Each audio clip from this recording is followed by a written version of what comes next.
Baik, Assalamualaikum warahmatullahi wabarakatuh. Sebelumnya izin memperkenalkan diri. Nama saya Rizky Arven Saputra, NPM 227555152, Program Studi Akuntansi Perpajakan. Halo guys, bertemu lagi. Kita lanjut ke part 2 ya, dimana kita akan membahas tentang penyajian laporan keuangan. Apa sih laporan keuangan itu? Pasti kalian bertanya-tanya kan? Laporan keuangan adalah suatu penyajian terstruktur dari posisi keuangan dan kinerja keuangan suatu entitas. Nah, apa sih manajemen entitas itu? Seperti yang tadi sudah saya bilang, manajemen entitas adalah bertanggung jawab atas penyusunan dan penyajian laporan keuangan entitas. Jadi kurang lebih seperti itu kawan-kawan. Nah, apa sih tujuan laporan keuangan itu? Yang pertama, memberikan informasi mengenai posisi keuangan. Kayak apa ya? Seperti apa sih posisi keuangan itu? Terus yang kedua, memberikan informasi mengenai kinerja keuangan atau bisa jadi kayak evaluasi juga kayak kita tuh tahu loh kinerjanya keuangan kita dari tahun ke tahun. Kayak gitu, apakah ada peningkatan atau penurunan gitu. Apakah memperoleh laba atau seperti apa, kinerjanya kurang lebih seperti itu. Lalu, yang ketiga, memberikan informasi mengenai arus kas entitas. Di mana ketiga-tiganya itu tuh bermanfaat bagi sebagian besar kalangan pengguna laporan dalam pembuatan keputusan ekonomi. Nah, jadi laporan keuangan itu tuh tujuannya utamanya kayak menentukan keputusan atau kebijakan apa yang akan kita lakukan di tahun yang berikutnya. Seperti itu, kawan-kawan. Nah, untuk laporan keuangan itu ada apa ya? Beberapa jenis laporan keuangan lengkap atau menurut PSAK 1. Di mana ada beberapa juga. Yang pertama yang berisi tentang laporan posisi keuangan, laporan laba rugi penghasilan, laporan perubahan entitas, laporan arus kas seperti yang sudah tercantum pada PSAK 2. Lalu ada catatan atas laporan keuangan. Ini salah ya, ini typo. Catatan ini sebenarnya catatan saja kawan-kawan. Sebentar. Ini sekalian saya betulkan agar tidak bingung. Oke, save. Udah.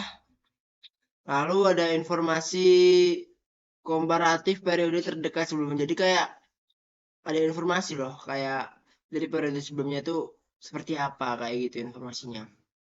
Lalu yang Lalu ada juga laporan posisi keuangan pada awal periode. Jadi tadi kan ada apa ya? Informasi kooperatif periode sebelumnya. Terus ini pada awal periode terdekat juga. Jadi kayak hampir satu kesatuan. Seperti itu kawan-kawan. Lalu kapan sih penyajian laporan keuangan perusahaan yang terdaftar di BI itu harus diterbitkan? Nah, sebuah pertanyaan nih muncullah atau timbul pertanyaan. Kapan penyajian itu diterbitkan? Nah, sudah diatur nih di OJK atau Otoritas Jasa Keuangan. Biasanya perusahaan yang terdaftar di OJK itu setiap triwulan atau 3 bulan lah triwulan itu harus menerbitkan laporan keuangannya kepada publik. Nah, setiap akhir Maret terbitlah laporan keuangan walaupun tidak diaudit. Kemudian Juni juga diterbitkan lagi di bulan Juli. Terus September juga yang diterbitkan pada bulan Oktober. Nah, kemudian laporan akhir tahun yang terbit paling lambat ini di bulan April di tahun berikutnya. Nah, itulah yang menjadi laporan tahunan. Seperti itu kawan-kawan. Not not atau catatan ya untuk kawan-kawan semua. Laporan keuangan triwulan itu tidak diaudit, tapi wajib diterbitkan. Nah, kemudian laporan tahunan itu sedangkan laporan tahunan itu wajib diaudit. Nah, setelah diaudit baru deh boleh dipublikasikan. Seperti itu kawan-kawan. Lalu ada karakteristik umum laporan keuangan. Nah, apa saja sih karakteristiknya? Laporan keuangan itu yang pertama, disajikan secara wajar dan patuh berdasarkan PSAK 1. Nah, apa aja sih ketentuannya yang berdasarkan PSAK 1 ini?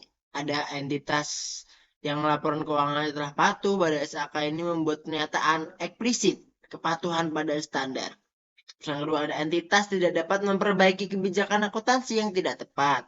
Terus yang terakhir itu ada ketika manajemen menyimpulkan bahwa kepatuhan terhadap PSAK akan memberikan pemahaman yang salah.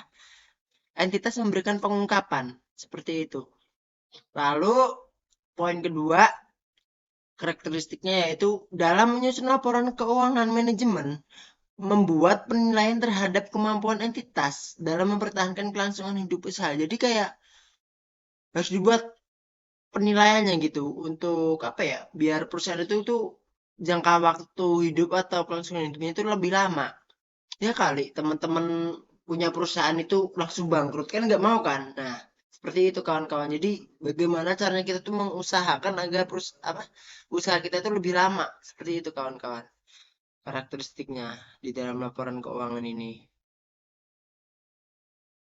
Lalu lanjutannya yaitu yang ketiga, poin ketiga.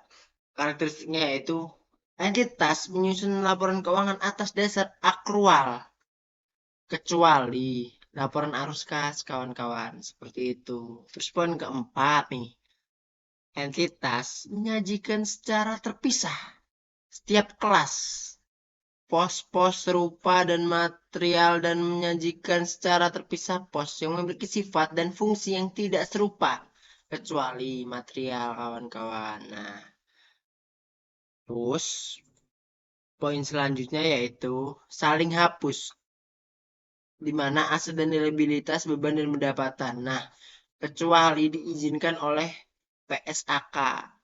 Terus ada poin frekuensi pelaporan setidaknya secara tahunan kawan-kawan. Terus yang terakhir itu karakteristiknya itu kayak penyajian dan klasifikasi harus konsisten kawan-kawan. Kecuali terjadi perubahan data. Nah, itu boleh kawan-kawan. Boleh disampaikan gitu kawan-kawan. Nah, operasi entitas atau perubahan tersebut disyaratkan. Nah, tadi perubahannya itu tuh apa ya? Harus disyaratkan oleh suatu PSAK kawan-kawan seperti itu. Kurang lebih karakteristiknya. Sekian pembahasan pada hari ini atau pada pertemuan kita kali ini. Kita akan lanjut ke part 3 ya kawan-kawan. Jadi ditunggu saja. Sekian dari saya. Terima kasih apabila ada tutur kata atau kesalahan. Saya mohon maaf, saya mohon ampun sebesar-besarnya kepada Tuhan Yang Maha Esa. Karena di sini juga kita sharing juga. Seperti itu. Wassalamualaikum warahmatullahi wabarakatuh.